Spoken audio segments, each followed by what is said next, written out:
Franco Corelli and the chest voice fallacy. There are a number of people online spreading misleading information on the function of the voice and of the chest voice.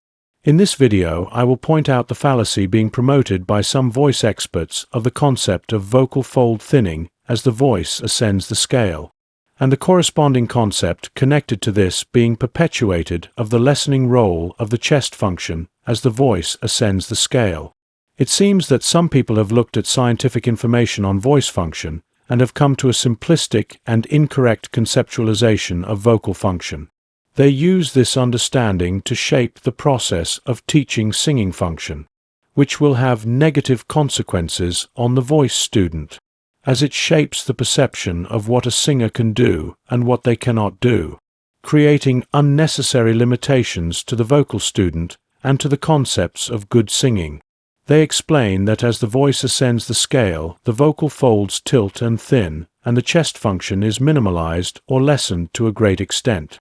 They say as the voice ascends the scale, it moves from a chest voice to a head voice.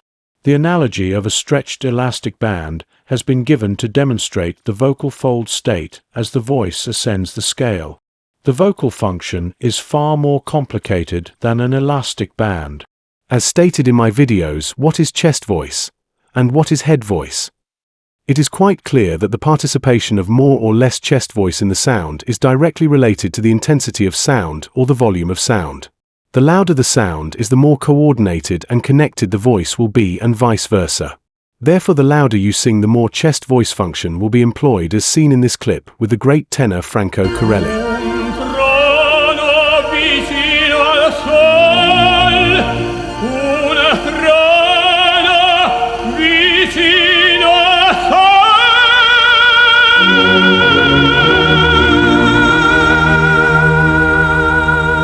More chest voice to less chest voice on the same high pitch.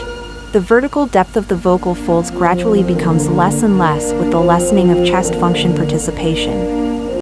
Here is Corelli singing again with varying dynamics at all pitches. Note the full chest voice sounds at these pitches.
Many singers and teachers believe that as they ascend the scale, the voice is represented as a pyramid.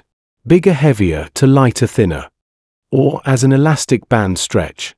This action cannot be represented with the elastic band stretch of an ascending scale. The vocal folds can change thickness, also called vertical depth or mass, without changing pitch by adjusting the balance of muscular forces within the larynx. This is a complex and finely coordinated process involving the thyroarytenoid, TA, muscles, cricothyroid, CT, muscles, and subglottal air pressure. This process also includes far more muscles within the intrinsic and extrinsic musculature working in unison, each with its own specific role as with vocal adduction. All are interconnected in one holistic action.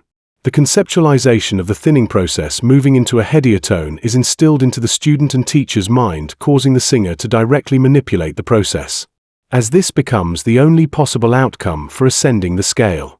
This intrusion negatively affects function, as the perception of the singing process becomes more intrusive by directly changing the process of singing from an involuntary reactive primal one to a voluntary, direct, manipulative one. This is an impossible task, as each of the many multitude of muscles of working to achieve the ever-changing needs of the larynx to the smallest degree at ridiculous speeds to attain the functional result. No level of control can achieve this. On stage, the singer has no time but to get up and say and do what they have to do. Here is the tenor Ferruccio Tagliavini demonstrating the quality actions of a higher developed vocal production.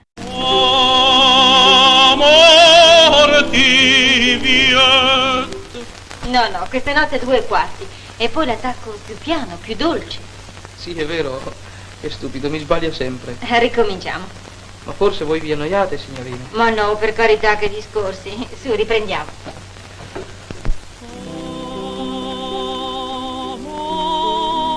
Io